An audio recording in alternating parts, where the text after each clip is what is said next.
नमस्कार दोस्तों, मेरा नाम डॉक्टर एस.के. त्रिपाठी है। मैं सुपर स्पेशलिटी हॉस्पिटल रीवा में असिस्टेंट प्रोफेसर और इंटरवेंशनल कार्डियोलॉजिस्ट हूँ। दोस्तों, आज मैं बात करूँगा ब्लैक फंगस के बारे में। ब्लैक फंगस एक महामारी के रूप में पूरे देश में फैल चुका है। पहले तो सिर्फ कोविड ही एक महामारी थी जो कि काफ़ी तेज़ी से स्प्रेड हो रही थी, और कोविड अपने साथ लेके आया ब्लैक फंगस को। तो ब्लैक फंगस के बारे में तो थोड़ी बहुत बातें सबने सुन रखी होंगी, लेकिन इसकी काफ़ी सारी गलत अवधारणाएं और मिसकंसेप्शन स्प्रेड हो रहे हैं। तो मैं प्रयास करूंगा कि इन गलत अवधारणाओं को ब्रेक कर सकूं और इसके बारे में ज़्यादा से ज़्यादा जानकारी आपको दे सकूं। ब्लैक फंगस को जो है साइंटिफिक लैंग्वेज में म्यूकोरमाइकोसिस कहते हैं। म्यूकोरमाइकोसिस का मतलब है एक फंगस होती है म्यूकर, जो कि हमारे शरीर में कई पार्ट्स को इन्फेक्ट करती है, और इस इन्फेक्शन और इसके मैनिफेस्टेशन को ही म्यूकोरमाइकोसिस कहते हैं। ये इन्फेक्शन हमारी ओरल कैविटी में, बाकी साइनसेस में, नोज में, आइज में, ब्रेन में, यहाँ तक कि स्किन में, इंटेस्टाइन में, लंग्स में, हर जगह स्प्रेड हो सकती है। लेकिन मोस्टली जो देखने को मिला है म्यूकोरमाइकोसिस, जो अभी ज़्यादातर केसेस आ रहे हैं, वो generally oral cavity, nasal cavity, जो नाक के जो साइनसेस होते हैं, आइज और सराउंडिंग आइज टिश्यूज, और लेटर स्टेज में ब्रेन को इन्वॉल्व कर रहे हैं। अब ये जानने का प्रयास करते हैं कि इसको ब्लैक फंगस क्यों कहते हैं। एक्चुअली में म्यूकोरमाइकोसिस का जो फंगस होता है म्यूकोर, वो वाइट कलर का होता है, लेकिन जब ये टिश्यू में स्प्रेड कर रहा होता है तो वहाँ की जो ब्लड सप्लाई है, रक्त संचार, वहाँ उसको रोक देता है, और ब्लड सप्लाई रुकते ही वहाँ का जो टिश्यू है, हेल्दी टिश्यू है, वो डेड होने लगता है। जब वो हेल्दी टिश्यू डेड होता है तो उसका कलर चेंज होता है, और वो कलर चेंज होने के बाद जो है वो एस्चार बनाता है, और वो ब्लैक कलर का होता है। इसीलिए इसको ब्लैक फंगस कहते हैं, जो कि एक्चुअली में ब्लैक नहीं, व्हाइट होती है। जस्ट इसका मैनिफेस्टेशन जो है वो एस्चार के फॉर्म में ब्लैक होता है, इसलिए इसको हम ब्लैक फंगस कहते हैं। इसी तरह से आपने सुना होगा white fungus. White fungus is a Candida, जो कि जनरली ओरल कैविटी में एक सफेद पैच के रूप में होता है। हालांकि वो एक बड़ी समस्या नहीं होती, लेकिन जो ये ब्लैक फंगस है या म्यूकोरमाइकोसिस है, ये बहुत ही खतरनाक होता है। करीब 50% लोग तो ब्लैक फंगस होने के बाद सर्वाइव ही नहीं कर पाते, और 50% लोगों में कई सारी डिसेबिलिटी का कारण बन सकता है। तो आप जान लेते हैं कि म्यूकोरमाइकोसिस या ब्लैक फंगस के रिस्क में है कौन, या किनको म्यूकोरमाइकोसिस हो सकता है। पहले हम देखते थे कि साल में 4-5, ज़्यादा से ज़्यादा 7-8 केसेस म्यूकोरमाइकोसिस के आते थे, और ये एक बहुत ही रेयर डिसीज थी। लेकिन कोविड होने के बाद इसके केसेस बहुत ज़्यादा नंबर में आ रहे हैं, और इतने नंबर में आ गए हैं कि इसको महामारी घोषित कर दिया गया है। तो एक्चुअली ऐसा क्या हुआ कि कोविड के बाद इसके केसेस बहुत ज़्यादा बढ़ने लगे। तो उसका सबसे ज़्यादा जो सबसे मेन कारण जो मुझे समझ में आता है, वो है स्टेरॉइड्स और एंटीबायोटिक्स का अंधाधुंध यूज़। लोग सेल्फ प्रिस्क्राइब कर रहे हैं, खुद से ही स्टेरॉइड्स का यूज़ कर रहे हैं, डॉक्टर्स के पास नहीं जा रहे हैं, यहाँ तक कि हायर एंटीबायोटिक्स का भी ज़्यादा से ज़्यादा यूज़ कर रहे हैं। एक्चुअली में होता क्या है कि जब फंगस के फाइबर जो है टिश्यू में पहुँचते हैं, तो वहाँ पे जो बॉडी के अंदर के जो हेल्दी बैक्टीरिया हैं, वो उनको ग्रो नहीं करने देते। लेकिन हायर एंटीबायोटिक्स का यूज़ करने के कारण वो हेल्दी बैक्टीरिया डिस्ट्रॉय हो जाते हैं, और जो फंगस होती है उसके लिए कॉम्पिटिटिव इन्वायरमेंट जो है वो रह नहीं जाता, और वो वहाँ पे ग्रो करना स्टार्ट कर देती है।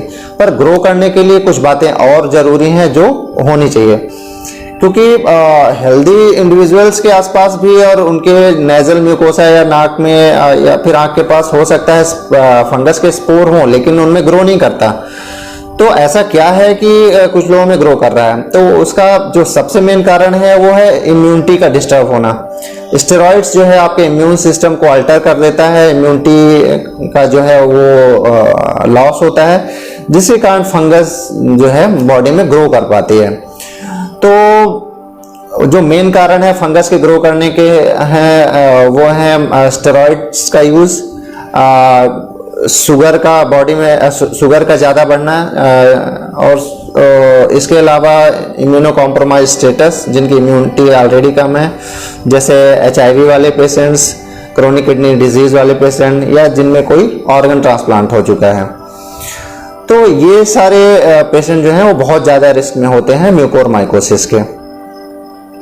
तो ऐसे लोगों को बहुत ज़्यादा ध्यान देने की ज़रूरत है। तो सबसे पहली बात ये है कि स्टेरॉइड्स का यूज़ या एंटीबायोटिक्स का यूज़ डॉक्टर के प्रिस्क्रिप्शन के बाद ही करें।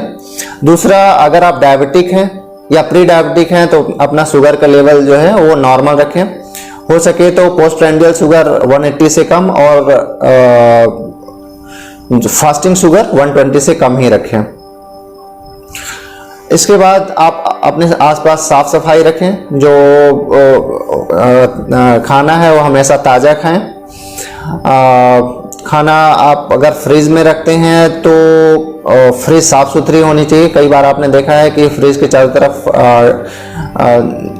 ग्रे कलर की ब्लैक कलर की फंगस लगी होती है, तो आप विजिलेंट रहें, उसको फ्रिज को क्लीन करते रहें। खाना जो है वो हेल्दी खाएं और अपने कपड़ों को साफ रखें, डेली बाथ लें। ये सारी साफ सफाई रख के भी काफ़ी हद तक आप ब्लैक फंगस से बच सकते हैं। पर सबसे महत्वपूर्ण है कि आप जो दवाइयाँ या स्टेरॉइड्स ले रहे हैं वो ध्यान से लें और डॉक्टर की प्रिस्क्रिप्शन के बाद ही लें। इसके बाद बात करते हैं कि मान लीजिए अगर आपको ब्लैक फंगस हो रही होती है तो कैसे पहचानेंगे कि आपको ब्लैक फंगस हो रही है या उसके सिम्टम्स क्या हैं।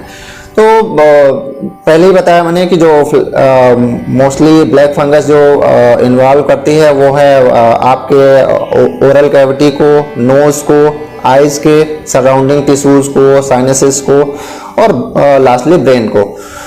तो सबसे पहले तो साइनसेस का इन्वॉल्वमेंट देखा गया है या नेजल कैविटी का इन्वॉल्वमेंट देखा गया है। तो ऐसे पेशेंट्स में देखा गया है कि उनको चीक्स में भारीपन फील होगा, रेडनेस लगेगी, या कई बार क्या होती है फंगस जो है वो नर्व्स को डिस्ट्रॉय करती है, तो सुन्नपना जो है चीक में या गाल में जो है उनको महसूस हो सकता है। इसके अलावा आपके ओरल कैविटी में अगर फंगस जाती है तो आपके जो है वो जो टूथ्स हैं वो हिलने लगेंगे या टूथ फॉल हो सकते हैं। ओरल कैविटी में ब्लैक कलर का पैच दिख सकता है। इसके अलावा अगर नेजल कैविटी का इन्वॉल्वमेंट होता है तो उसमें ब्लैक कलर का स्चार या स्टफीनेस नाक का बंद होना या हल्का सा ब्लड टिंज्ड नाक से डिस्चार्ज होना, ये हो सकता है। इसके अलावा आँख के चारों तरफ स्वेलिंग होना, रेडनेस होना या आपको धुंधला दिखाई देना, सूजन के कारण आपकी आँखें जो है वो नीचे की तरफ ड्रूप हो सकती हैं। और लेटर स्टेज में जो है ब्रेन का इन्वॉल्वमेंट अगर होता है तो आपको ड्राउजीनेस हो सकती है, आपका सेंसोरियम अल्टर हो सकता है। तो ये सारे सिम्टम्स अगर आपको पता है और आपने इनिशियल स्टेज में सिम्टम्स को पहचान लिया तो आप तुरंत ही किसी बड़े सेंटर में एडमिट हो जाइए। आजकल म्यूकोरमाइकोसिस के अलग से वार्ड्स बनाए गए हैं जहाँ की ophthalmologist, ENT surgeon, neurosurgeon, nephrologist, एक general medicine specialist, GI surgeon या गैस्ट्रोफिजिशियन, ये सारे एक टीम होती है। क्योंकि एक्चुअली में ये एक सिस्टमिक डिजीज है जो कि स्प्रेड करती जाती है, तो सारे डॉक्टर्स का इसमें इन्वॉल्वमेंट जरूरी है। तो कुल मिला के कहने का मतलब ये है कि आप जल्दी से जल्दी अपने म्यूकोरमाइकोसिस के सिम्टम्स को पकड़ें, हायर सेंटर में एडमिट हों और अपना उपचार लें। बेसिकली उपचार के पहले हमें डायग्नोज करना होगा कि जिसको हम सस्पेक्ट कर रहे हैं फंगल इन्फेक्शन, ब्लैक फंगस या म्यूकोरमाइकोसिस, वो ब्लैक फंगस ही है या कुछ और है। तो इसके लिए जो ENT स्पेशलिस्ट है वो नेजल एंडोस्कोपी करता है और वहाँ से बायोप्सी, एक टिश्यू जो है वो निकालता है, उस टिश्यू को एग्जामिन किया जाता है फंगस के लिए। इस तरह से एक डायग्नोसिस बनती है। साथ में ही हो सकता है कंट्रास्ट इन्हांस MRI की भी जरूरत पड़े।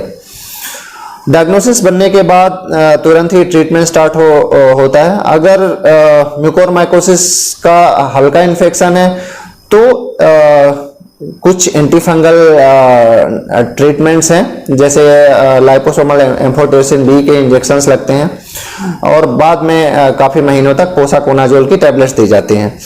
तो हो सकता है मेडिकल मैनेजमेंट से ही आपकी प्रॉब्लम सॉल्व हो जाए। लेकिन अगर आप थोड़ा सा लेटर स्टेज में आए जिसमें कि फंगल इन्फेक्शन जो है काफ़ी ज़्यादा स्प्रेड हो चुका है, तो हो सकता है कि जो टिश्यू जिसको इन्वॉल्व किया है फंगस ने उसको पूरा डिब्राइडमेंट करना पड़ेगा।